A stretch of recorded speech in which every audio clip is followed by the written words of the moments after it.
Bismillahirrahmanirrahim. Bismillahirrahmanirrahim. Assalamualaikum warahmatullahi wabarakatuh.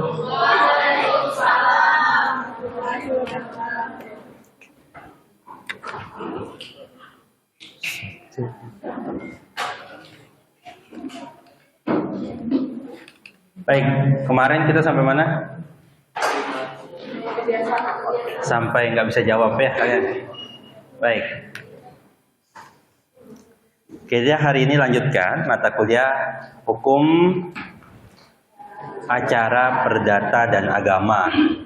Oke. Di sebelum Meet kita akan banyak bicara tentang hukum acara perdata.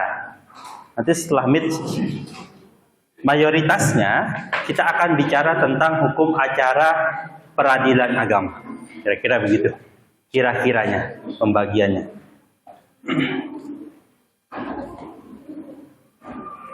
Kemarin saya sudah ajak Anda untuk memperjelas satu bayangan apa yang sebenarnya akan kita mulai. Oke. Kasus kemarin adalah kasus awalan ketika kita menemukan satu masalah. Ya. Dari situ karena kemarin banyak yang hilaf, tertipu atau apapun itu menunjukkan bahwa ternyata kuliah di Fakultas Hukum itu bukan kuliah hafalan. Kuliah di Fakultas Hukum ini adalah kuliah logika. Logika yang dibangun atas pengetahuan, atas premis-premis. Jadi yang saudara pelajari tentang pengertian, tentang syarat, tentang klasifikasi, dan itu adalah alat yang membantu saudara untuk berpikir, untuk melakukan logika. Jadi seorang sarjana hukum butuh dua-duanya. Butuh premis-premis yang dia pahami, tidak perlu dihafal, tapi dipahami. Ya. Lalu dari kepahaman itulah dia membangun satu logikanya. Kalau saudara hanya punya pengetahuan atas premis-premis tentang definisi, tentang sesuatu itu, saudara tidak menghasilkan apa-apa. Begitu juga saudara kelihatannya pintar, berlogika, muter-muter, ternyata premisnya salah. Salah juga kesimpulannya. Kemarin ya, seakan-akan premis kita ketika menggunakan pemahaman tentang perbuatan melawan hukum itu, seakan-akan benar. Seakan-akan sesuai logika, seakan-akan masuk di akal. Nah, itu saudara nanti kan banyak temukan orang-orang yang bercakap, berbicara, menyampaikan suatu hal seakan-akan logikanya runtut sekali. Seakan-akan apa yang dia sampaikan itu bagus, mengalir begitu, tapi terkadang bisa jadi kesimpulannya salah. Kenapa? Karena ada premis-premis yang dia salah. Jadi kalau saudara berdebat, kemarin ada lomba debat, diajarkan Ima dan saya lihat dan sebagainya itu, berdebat itu syaratnya cuma dua itu. Apakah premisnya benar? Apakah logika yang disusun benar? Nah, ketika saudara ketemu lawan, lihatlah. Nah, dia ini, logikanya bagus. Tapi yang kita serang jangan logikanya, premisnya. Oh, dia premisnya bagus, tapi logika nyusunnya ada yang salah. Nah, kita serang logikanya. Begitu saudara nanti ketika membela klien saudara, ketika menyusun sesuatu, itu saudara harus memperhatikan dua hal. Karena di kelas ini kemarin salah menyusun premis dan kesimpulannya jadi salah, maka sadar dirilah bahwa mata kuliah ini penting. Itu aja sih sebenarnya kesimpulan dari kemarin. Belajar ini penting. Saudara sudah semester berapa? Semester 4. Kadang ada tuh permulaan. Aku udah mulai banyak tahu nih. Aku sudah bisa berdebat sama temanku ini. Sudah bisa menyimpulkan begini begitu. Ternyata saudara kemarin satu kelas salah semua. Bapak menjebak? Tidak. Itu kan soalnya pun soal yang gampang yang saya sampaikan. Soal yang sangat mungkin terjadi sehari-hari. Hal yang sepele. Tapi ternyata logika mahasiswa hukum masih ada cacatnya. gitu ya. Nah, nggak apa, begitu saya dulu masih ingat diceritakan kasus-kasus yang begitu pun saya terpontang-pelanting, salah ini, salah itu, salah itu. Nah, tapi dari salah itu saya sadar, oh menyusunnya harus begini, menyusunnya begini dan begitu. Oke, mari kita dengarkan premis-premis. Soalnya ini saya sering banget mahasiswa ini, buat apa sih ngapalin yang begitu Pak? Ngapain sih dengerin definisi-definisi gitu Pak? Ngapain gini-gini? Oh ternyata gara-gara tidak memperhatikan yang begini itu, kesimpulannya salah. Oke, kita lihat sejenak apa yang kemarin kita mulai. Kata Pak Sudikno, ini guru besar Gajah Mada, tempat saya dulu kuliah. Kata Pak Prof. Sudikno, bahwa hukum acara perdata adalah peraturan yang mengatur bagaimana caranya menjamin ditaatinya hukum perdata material. Ia mengatur bagaimana sesuatu itu terjamin. Oh Pak, kami bersepakat kalau kami itu melakukan perjanjian jual beli. Saya menyerahkan tanah beserta bangunannya, beserta sertifikatnya, alat bukti kepemilikannya. Dia membayar kepada saya atas harga. Itu kesepakatannya, itu perjanjian jual belinya. Lalu pertanyaannya bagaimana kita menjamin ditaatinya aturan itu? Ditaatinya, oh ada yang sudah bayar tapi sertifikatnya tidak diserahkan. Oh ada yang sudah menyerahkan rumah dan dia diambil dan sebagainya, tapi pembayarannya belum lunas sampai hari ini. Bagaimana menjamin yang saudara pelajari dalam hukum perdata itu diikuti oleh orang-orang yang mengikatkan perjanjian? Ya. Bedanya pernikahan sama kalian pacaran ini kan, kalau pacaran berjanji, aku akan setia bersama. Udah tahu bote masih mau.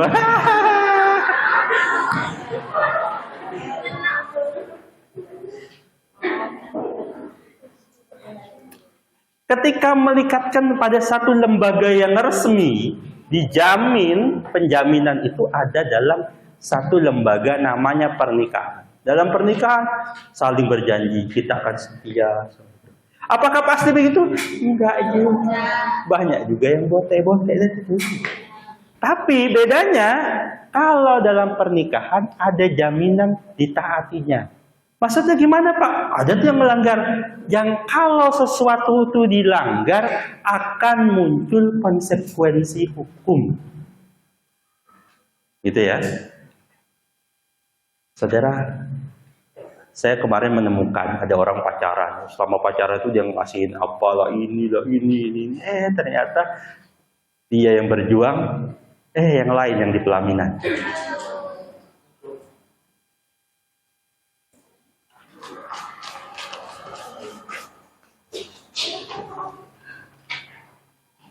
Wah, selama pacaran kami itu saya udah habis banyak, Pak. Saya sudah ngasih dia ini banyak begitu. Kalau sudah putus, udah gitu aja. Saya pengen tolong kembalikan yang dulu saya kasihkan. Itu ada yang begitu. Apakah bisa ditegakkan? Ya, susah. Tapi kalau dalam pernikahan, nih hati-hati nih. Nanti saudara akan masuk pendalam. Saya kasih contoh-contoh. Sama suaminya dibelikan rumah, dibelikan emas, dibelikan motor, dikasih nama motornya nama saudara, nama si istri, rumah atas nama si istri, tanah sama atas nama si istri, banyak barang-barang itu diberikan ini, diberikan itu oleh suaminya. Itu kalau cerai, oh ini kan barangku, atas namaku, emasku. Sebentar. Dalam aturannya ini ada yang namanya harta gono. Harta gono gini mana itu? Apapun yang didapat selama pernikahan, kecuali nanti ada beberapa pengecualiannya, itu milik bersama. Jadi kalau bercerai gimana? Dibagi dua. Mau tanah atas nama saudara, mau mobil di atas nama si Istri mau emasnya bertumpuk-tumpuk gitu ya, di sini, di mana, kalau jalan gerenceng gitu ya. Dibagi dua. Jahat amat suaminya. Aturannya. Kenapa? Pada dasarnya pernikahannya ingin dilangsungkan selama-lamanya. Ternyata di tengah jalan ada dia yang lain di hati.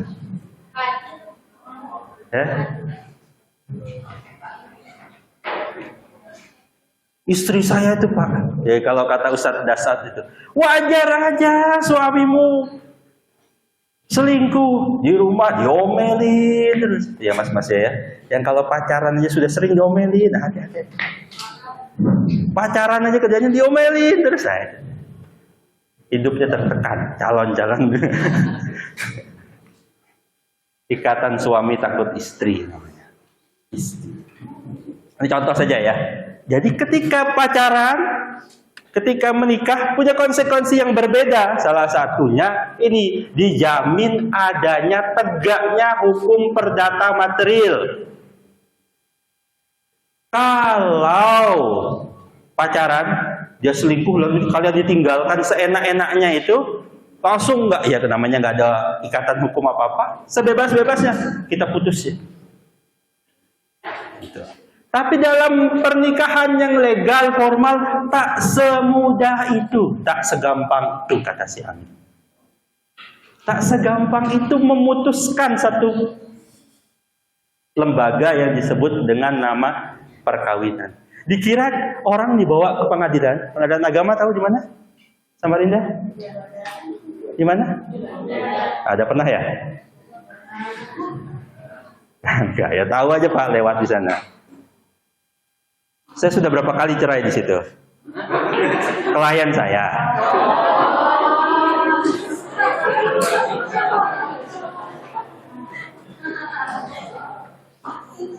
Ngurus perceraian di situ ya. Apakah semua perceraian yang dibawa ke pengadilan itu pasti putus? Kalau tidak memenuhi syaratnya, walaupun keduanya itu sudah beda rumah, sudah pisah, macam-macam dan sebagainya, tidak putus.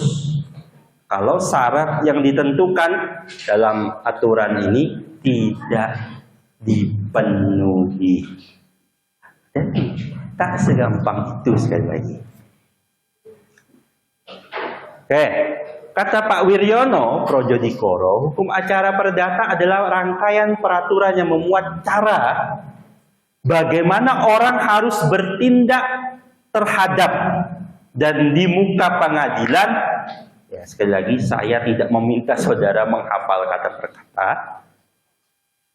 Dan cara bagaimana pengadilan itu harus bertindak. Kata kunci yang disampaikan sedikit berbeda. Kenapa saya highlight sini? Kata-kata yang sering muncul bicara tentang hukum acara di sini di highlight oleh Pak Wiryono adalah kata-kata pengadilan.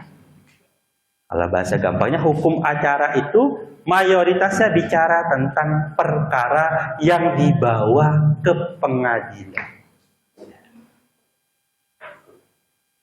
Di Samarinda ini tadi di Juanda ada pengadilan agama Samarinda. Di mana tempatnya? Juanda. Ada Mall Lembuswana. Kalau dari sini saya dekat kiri kan Mall Lembuswana tuh. Terus sedikit di kanan itu ada pengadilan. Ada yang tahu? Apa itu? Pengadilan apa? Di situ judulnya Pengadilan Negeri Samarinda, Pengadilan Tipikor, Pengadilan Hubungan Industrial. Oh banyak Pak. Pengadilannya banyak. Nah, itu juga mengatur ke pengadilan mana saudara bawa perkara itu. Hukum acara perdata ini mengatur dibawa ke pengadilan yang mana, Pak? Pengadilannya kan banyak. Nanti saudara akan ketemu di bagian tentang kompetensi absolut. Kalau suami istri itu beragama Islam, ke pengadilan mana dia bawa? Kalau suami istri itu beragama Kristen, kemana mereka harus bercerai?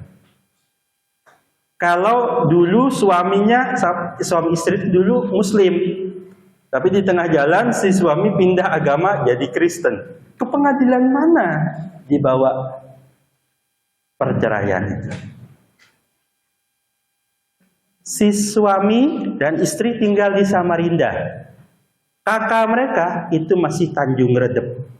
Walaupun sudah 10 tahun tinggal di sini. Ke pengadilan mana dibawa perceraiannya? Kalau si suami tinggal di Jakarta, istri tinggal di Makassar. Ternyata mereka dulu menikah di Klaten, Jawa Tengah. Kakaknya masih di Klaten, Jawa Tengah. Ke pengadilan mana perceraian itu diajukan? Saya sempat ada kasus, si istri itu ada di Kutai Barat. Kasus nyata. Kutai Barat. Waktu menikah itu sama-sama kuliah di Iran. Saya ingat saya di Iran atau Afghanistan. Pokoknya di negara di Timur Tengah. Mereka nikah di sana. Si suami berasal dari salah satu kabupaten di Sulawesi Selatan. Mereka menikah di sana, ikut pendaftarannya di KBRI di sana, bla bla bla, diurus di sana. Tidak lama, bertahun-tahun bercerai. Suami masih di sana, istri sudah pulang ke Kutai Barat. KTP pas dilacak, nyata belum diurus karena lama di sana. KTP-nya masing-masing single. Tapi punya kartu nih buku nikah. Kakak masih ikut orang tua masing-masing. Macam mana mau nikah, mau cerai ini urusnya? Nah, itu diatur di dalam hukum acara perdata. Kalau menganggap waktu mahasiswa, mungkin saya dulu masih ingat ya, kenapa saya suka ceritakan kasus gitu, karena dulu waktu saya kuliah itu ya diceritakan teorinya begini, saya nggak ngebayang kasusnya gimana sih gitu. Nah, terus saya ketemu dosen yang suka cerita-cerita kasus itu, dari itu saya lebih bisa memahami. Sekali lagi, ini bukan patokan ya, ini hanya salah satu strategi yang dipakai oleh dosen.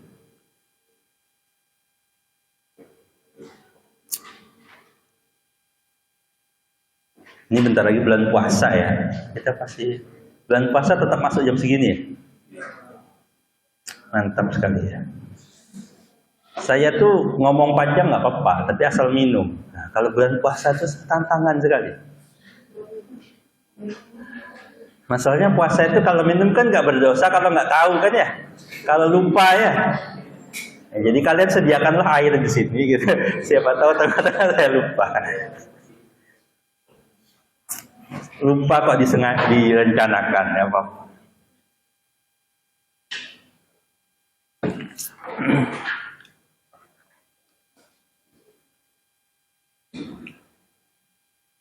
Kalau dosen biasanya menampilkan satu definisi itu banyak beda-beda, ada dari beberapa ahli. Salah satunya kenapa? Karena meng-highlight itu masing-masing ahli itu kadang punya penekanan masing-masing. Tadi Pak Sudikno itu menekankan tentang penjaminan ditaatinya hukum perdata materi.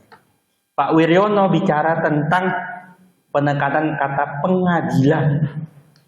Lalu sini ada lagi namanya Pak Abdul Qadir Muhammad. Hukum acara perdata sebagai peraturan hukum yang mengatur proses penyelesaian perkara perdata melalui pengadilan, dalam hal ini hakim, sejak diajukan gugatan sampai dengan pelaksanaan hukuman. Nah, penekanan di sini yang bisa diingat ya, ada kata gugatan hingga sampai nanti namanya putusan, pelaksanaan putusan. Jadi proses dibawa ke pengadilan itu, kita simpulkan aja di awal ini, panjang, tidak cepat, tidak sepele, ringan begitu. Walaupun nanti asasnya harusnya cepat, ringan, biayanya murah. Tapi kenyataannya udah lama, panjang, mahal lagi. Nah itu antara teori dan pelaksanaan. Ya, jadi ada kata-kata gugatan hingga putusan pengadilan. Kalau saudara bicara tentang hukum acara pidana, nanti akan bicara sejak penyelidikan sampai nanti eksekusi, juga sama pelaksanaan putusan hakim. Pelaksanaan putusan hakim itu kalau di perdata contohnya sita. Contohnya kalau saudara sering nanti lihat di berita itu pengosongan lahan, ramai bentrok itu salah satu bentuk pelaksanaan putusan hakim. Kalau di hukum acara pidana itu contoh putusan hakimnya dimasukkan ke ke penjara, atau dia dibebaskan, atau hartanya disita untuk negara dan sebagainya. Ini contoh-contoh penekanannya. Ini yang membedakan antara hukum acara perdata dengan hukum acara pidana. Istilah yang digunakan adalah gugatan. Sehingga nanti istilahnya adalah orang yang menggugat namanya penggugat. Orang yang digugat namanya tergugat. Dan namanya gugatan, bukan tuntutan. Sering nanti orang kalau tidak jeli bolak-balik itu kata dia menuntut ke pengadilan untuk bercerai dan sebagainya. Bahasa yang lebih resmi, yang tepat itu adalah ia melakukan gugatan, bukan tuntutan ke pengadilan. Kalau dalam istilah ya, ini istilah resminya. Walaupun apa sih yang disebut gugatan? Ya tuntutan hak, sama juga. Tapi istilah penuntutan itu digunakan dalam istilah hukum pidana. Sedangkan hukum perdata lebih banyak menggunakan istilah gugatan. Oke. Loncat ke sebelah sini namanya Ratna Wulan dan Iskandar. Ia beri penekanan di mana? Kita lihat penekanannya. Hukum acara perdata sebagai kaidah hukum yang mengatur, yang menentukan dan mengatur cara bagaimana melaksanakan hak-hak dan kewajiban perdata. Nah, ini ditekankan bahwa ada hak-hak perdata, ada kewajiban-kewajiban perdata. Kalau dalam perjanjian disebut prestasi. Kalau di luar itu biasanya bahasa umumnya adalah hak-hak dan kewajiban-kewajiban yang diatur dalam hukum perdata materi. Kenapa ada perbuatan melawan hukum?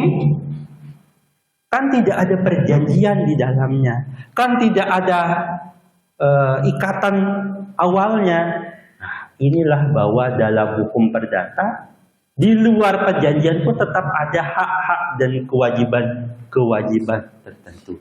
Salah satu contoh terkenal dari hukum acara perdata berkaitan dengan perbuatan melawan hukum adalah salah satu kasus yang terjadi zaman Belanda dulu. Kejadiannya adalah ada rumah yang dua flat itu apartemen itulah ya, tingkat di atas ini itu saya agak lupa spesifik ya, intinya dia air yang di lantai atas itu bocor menggenangi lantai bawahnya. Pertanyaannya, apa dasar orang yang di bawah untuk menuntut atas kerugian? Dia kan kebanjiran, macam-macam, mungkin ada hal yang rusak dan sebagainya. Dasarnya apa? Kan tidak ada ikatan perjanjian antara lantai satu sama lantai atas. Nah, itu dikonstruksikan ada hak-hak dan kewajiban perdata yang sumbernya nanti bisa dari undang-undang, bisa dari ketertiban umum. Nah, itu salah satu perluasannya. Itu contohnya. Tidak ada ikatan perjanjian. Oh, itu diatur di undang-undang. Harus bayar, harus begini, harus begini. Pak, saya nggak tahu undang-undangnya. Ada giumnya yang saudara pelajari di semester 1. Semua orang dianggap tahu hukumnya. Saya lupa, saya pernah nyontohkan di sini apa tidak. Dulu waktu saya kecil, waktu di Samarinda ini, di pinggir tepian itu banyak yang jual telur penyu. Pernah nyoba? Pernah mengalami masa itu jual telur penyu banyak? Ya, sekarang kan jarang, mana yang jual kan gitu ya. Dan kenapa? Karena kalau dulu orang pada nggak tahu, dilarang dan sebagainya ya. Lama-lama ditertibkan, tidak ada lagi jualan begitu. Orang yang jualan ditangkapi. Baru berapa hari yang lalu saya jajan di Tenggarong, ke warung jualan jajak-jajak gitu. Tiba-tiba di dalam toples tulisannya telur penyu. Jual dia sih. Saya tertarik tuh dia, saya orang hukum, ngelanggar hukumnya aturan. Padahal pengen aja nyobain dia. Coba saya bertanya dapat dari mana? Ternyata masih sampai saat ini ada tuh yang masih jualan itu. Coba tanya orangnya, kok jualan ini? Dia pasti jawab, ya saya nggak tahu Pak. Orang ada yang masih ya saya jualan aja kayak gitu. Apakah ketika ada polisi menangkap dia bisa bilang, Pak saya nggak tahu? Tidak. Polisi akan bilang, ada agium hukum itu. Semua orang dianggap tahu hukum. Saudara keluar negeri, melanggar aturan di sana. Saudara bilang, saya orang Indonesia nggak ngerti peraturan di sini. Apakah diterima? Tidak. Tetap kena aturan tersebut. Kenapa? Karena ada gium. Semua orang dianggap tahu hukum. Ya. Ada beberapa negara bagian di Amerika itu yang melegalkan nyimeng. Pernah nyimeng? Tahu nyimeng? Apa? Pernah? Oh enggak. Saya ngetes aja. Apa nyimeng? Ajarin tuh yang belum tahu.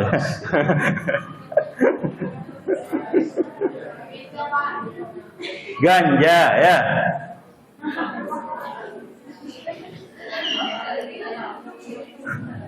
Ada beberapa negara bagian di Amerika yang legalisasi ganja. Dia disetarakan kayak rokok aja gitu. Ya. Nah, gitu. Apakah orang dari wilayah situ ketika dia ke wilayah yang melarang itu dia bilang, enggak Pak, di tempat saya boleh-boleh saja. Tetap saja dia ditangkap. Kenapa? Karena semua orang akan tahu aturan. Ada satu hak-hak dan kewajiban yang mengikat kita, baik yang berdasarkan perjanjian maupun berdasarkan undang-undang, ataupun di luar undang-undang adalah ketertiban, kepentingan umum dan sebagainya. Apakah ada aturan di kelas ini yang mengatakan dilarang buang air kecil di pojokan sana? Ada aturannya? Ada aturannya? Tertulisnya tidak ada. Tapi apakah ada yang berani ke situ? Kenapa? Karena maktub dalam dirinya, wah itu suatu hal yang terlarang, disepakati itu di sekelas ini bagi orang-orang yang berakal. Jadi kalau ada kelakuan begitu ya memang anggap saja ya. Orang gila kan dimaklumi ya.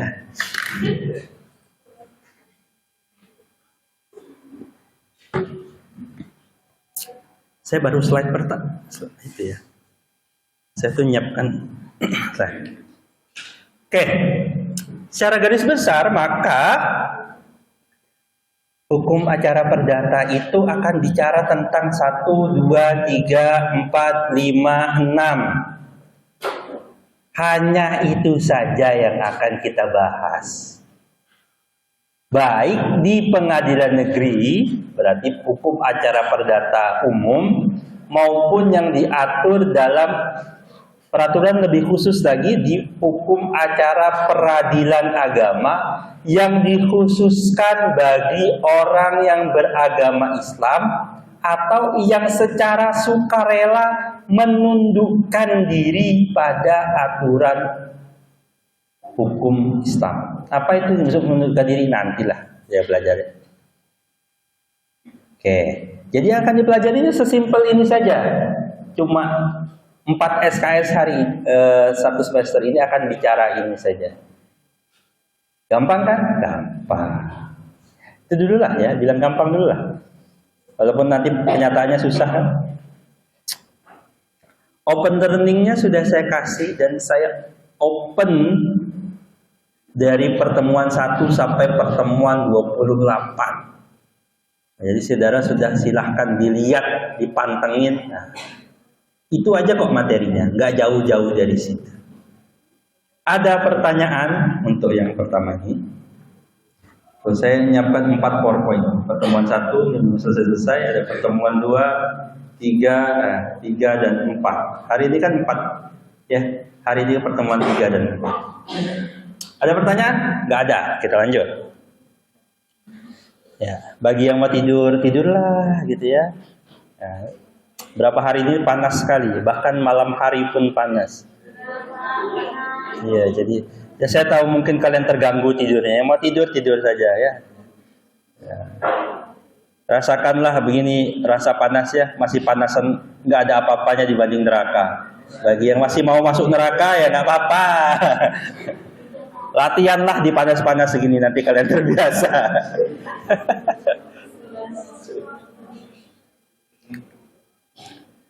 Salah satu yang dipelajari dalam bidang hukum adalah ketika mau merumuskan premis-premis itu adalah saudara bicara tentang sumber hukumnya. Saya kemarin sudah memberikan satu penekanan kepada saudara bahwa saudara melupakan satu sumber hukum yang tidak tertuang. Oh, ini carinya di peraturan, nyarinya di perundang-undangan, nyarinya di sini, di sini, di sini, di sini. Ternyata munculnya dari berhukum kebiasaan. Memang kebiasaan dia tuh Pak, telat terus aja, bukan. Makna kebiasaan itu nanti kita lihat di sini.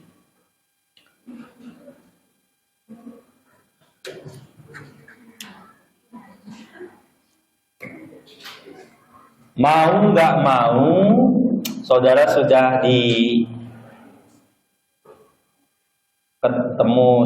ketemu berapa mata kuliah yang nanti kesimpulannya sama ini. Kok hilang? Di layar saya hilang. Oke.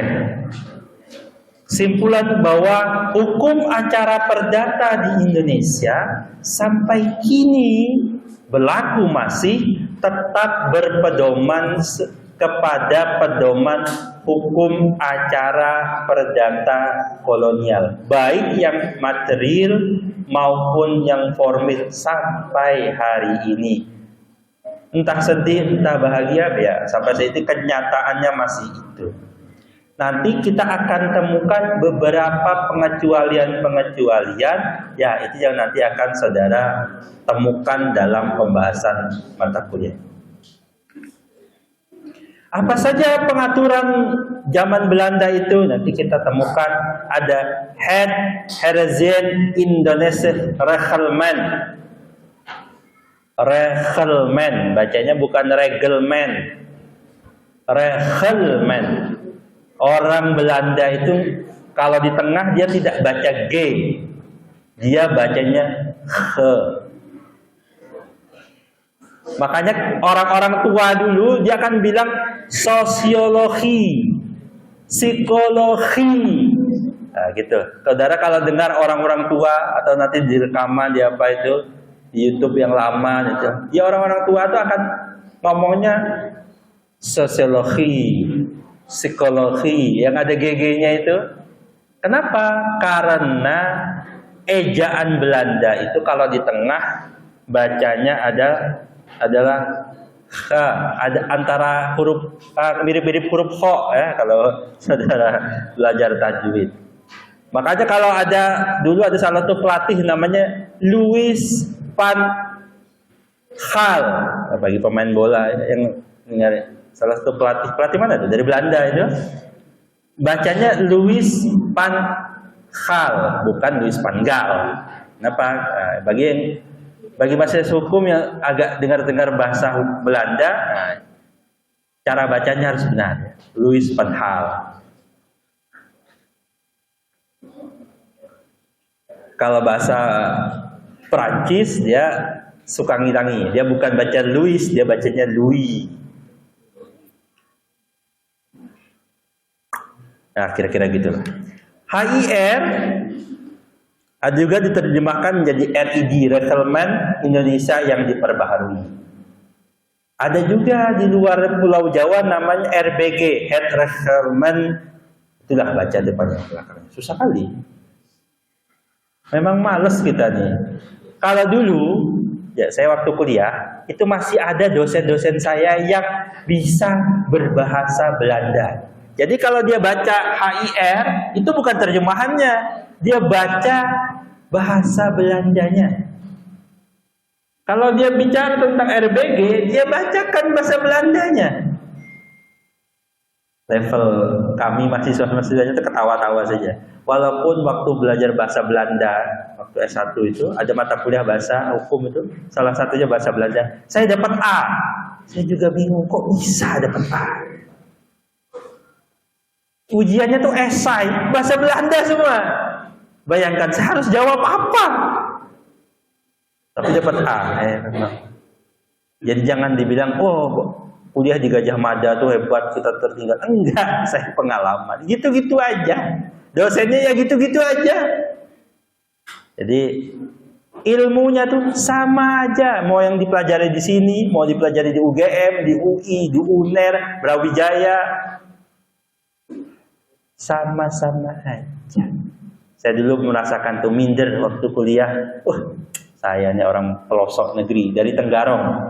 Dan salah satu ciri pelosoknya itu adalah saya waktu kenalan sama orang Jogja, orang Jakarta. Dari mana kamu? Dari Tenggarong. Gak ada satupun yang kenal. Di mana itu? Ciri khas. Terus saya perbaharui, saya update. Oh, Kutai Kartanegara. Gak ada juga yang tahu.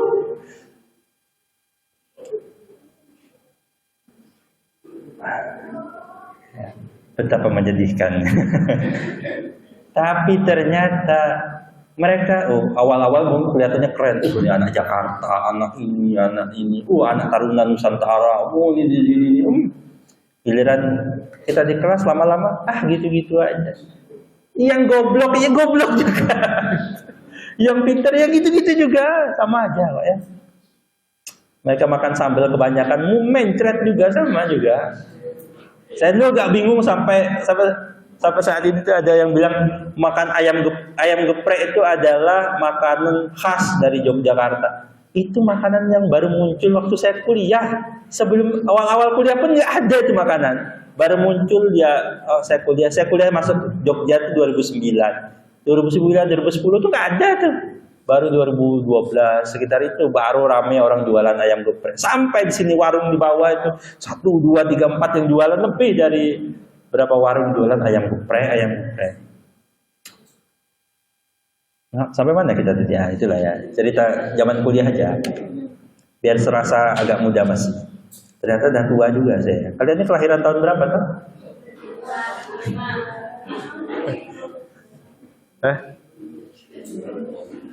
Berapa? 85?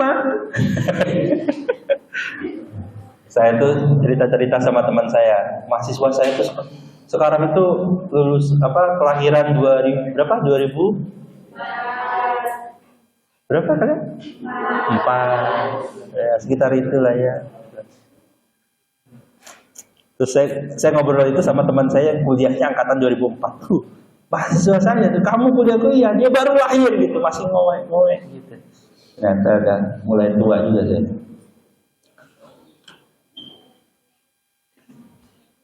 Jadi tenang aja, saya menyemangatin begini itu saya ceritakan waktu saya kuliah itu. Biar kalian tuh gak minder anak UMKT. Wah, kuliah di kampus swasta, ini di daerah. Enggak hebat-hebat banget mereka itu.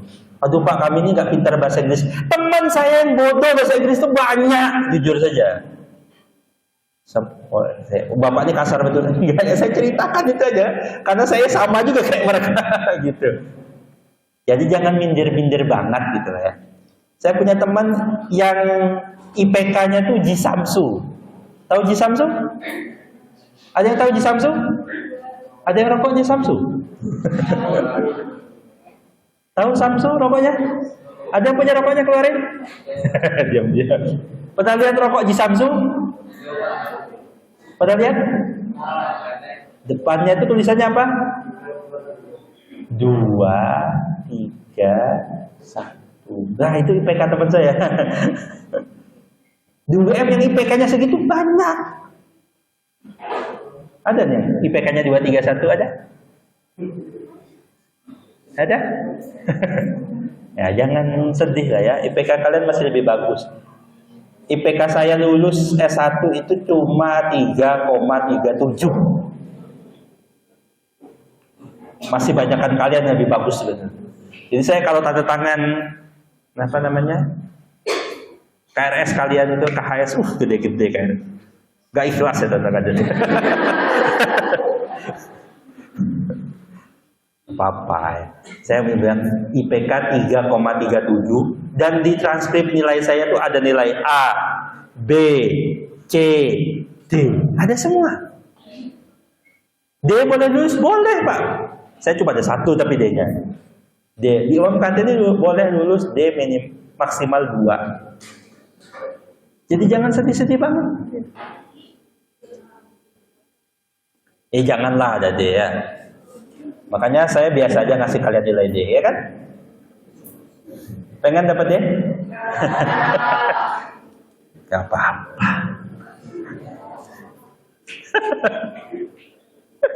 Enggak kok. Saya orang yang baik. Kalian saya kemarin ingatin ya. Asal saudara hadir di kelas, OPL dipenuhi, tugas dikerjakan, ikut UTS dan UAS akan lulus. Nilainya apa?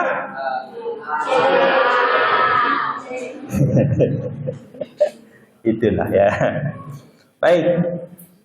Jadi aturan dari zaman kolonial, dari zaman Londo dulu, orang Belanda yang Belanda Indonesia, dari itu 1848 itu habis maghrib ya, 1848 habis maghrib, sedikit aja habis maghrib. Kadang kan maghribnya 18 berapa? 32. 1848. Coba itu berapa ratus tahun yang lalu. Masih berlaku sampai hari ini di Indonesia. Tapi masalahnya tak ada satupun mahasiswa di kelas ini, termasuk dosennya, yang bisa baca. Dari banyak profesor-profesor hukum tuh, saya tantang juga nggak banyak yang bisa baca. Inilah lucunya Indonesia. Aturan hukumnya masih banyak yang berbahasa Belanda, tapi para ahli hukumnya tak lagi bisa bahasa Belanda. Oke.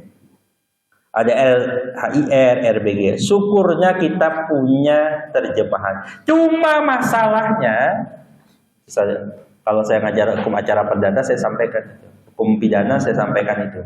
Terkadang terjemahan yang satu sama yang lain itu ada bedanya, dan ternyata ada yang salah. Nah, itu yang jadi masalah dari terjemahan. Kalau hanya beda penafsiran, oke. Masalahnya ada yang salah nerjemah. Nah, itu, dan sampai sekarang katanya masih beredar beberapa itu salah terjemah. 1, 2, 3, 4, 5 itu semuanya adalah dari Belanda. BW panjangannya apa? Berberis wetbook. WVK itu nomor 5. Nah, wetbook van Kophendel. Nah, di luar yang berbahasa Belanda itu, pemerintah sudah mulai memberlakukan ada aturan-aturan yang tentu ada pelengkap. Tapi sekali lagi ini baru pelengkap, karena pokoknya masih pakai yang bahasa Belanda ini. Pelengkap-pelengkapnya sudah pakai bahasa Indonesia.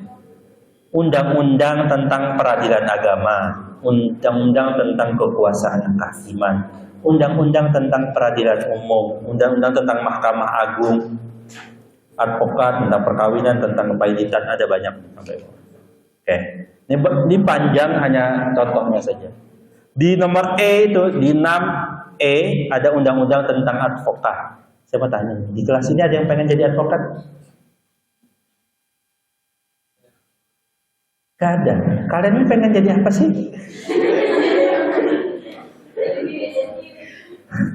Yang pengen jadi hakim? Ada? Angkat tangan? Satu. Saya doakan yang angkat tangan jadi beneran. Yang ragu-ragu gak jadi-jadi, pokoknya saya doakan. Pengen jadi polisi? Ada? Ada. Yang pengen kena tilang ada?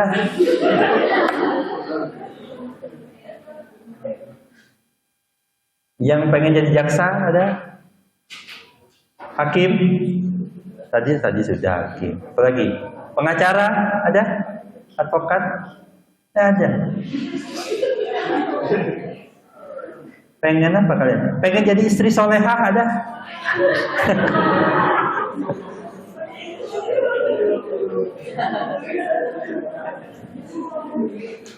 Perlu saya rubah ini. Nanti kalau rapat fakultas saya sampaikan. Kan ada di kurikulum itu namanya adalah profil lulusan. Itulah salah satu lulusan-lulusan yang ditargetkan untuk keluar dari fakultas hukum ini jadi apa? Pak, yang di kelas yang banyak itu pengen jadi istri soleha, Pak. Kita rubah aja kurikulumnya ini. Aduh. Ya saya tahu ya, paling jawabannya sampai hari ini belum bisa memutuskan, Pak. Mengalir aja, mohon maaf ya. Saya selalu kasih contoh yang paling buruk. Hidup jangan ngalir gitu aja, ikut arus aja, Pak. Mohon maaf. Ya. Karena yang ngalir ikut arus di sungai itu apa sih?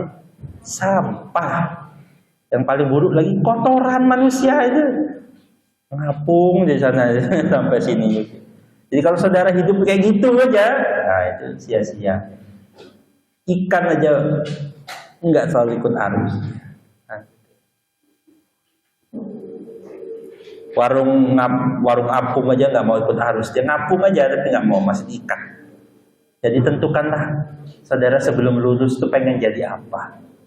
Agar apa? Ini semester 4 ya. Besok semester 5 saudara akan mengambil peminatan. Nah, saya survei dikit lah. Kan peminatan di fakultas ini ada 5. Ya, perhatikan nih. Peminatan di fakultas ini ada 5. Ada pidana, perdata, HTN dan HAN. Ya, jadi 1.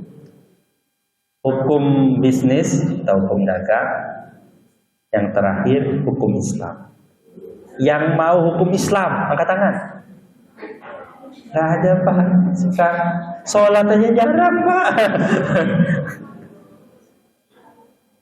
Kami sholat 5 waktu, Pak, tapi bukan sehari semalam, seminggu.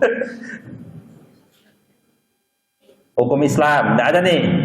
Hukum bisnis ada? Nggak ada. Yang mau ambil HTN HAN ada? 1, 2, 3, 4, 5. Ya ada lah.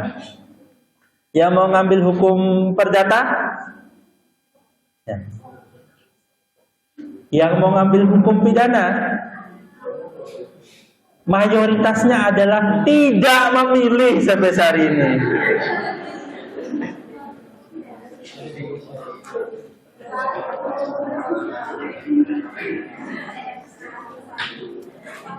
Rumit sekali hidup kalian. Jangankan mau jadi apa, milih peminatan semester depan aja masih ragu.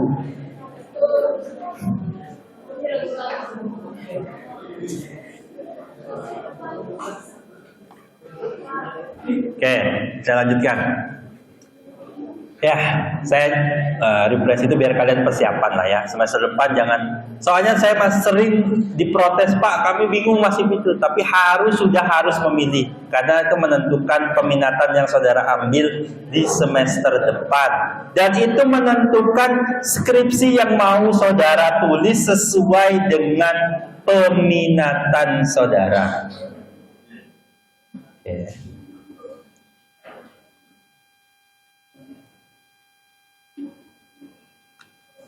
Oke, di luar aturan-aturan yang sifatnya tertulis, baik yang berdasarkan bahasa Belanda, peninggalan Belanda, maupun yang diterbitkan oleh pemerintah berbentuk undang-undang, ada yang tertulis di bawah itu berupa peraturan Mahkamah Agung, ada yang sifatnya instruksi atau edaran dari Mahkamah Agung, ada yang sifatnya perjanjian internasional. Nah, di luar itu ada lagi yang bentuknya bukan peraturan perundang-undangan. Apa saja itu? Ada doktrin, ada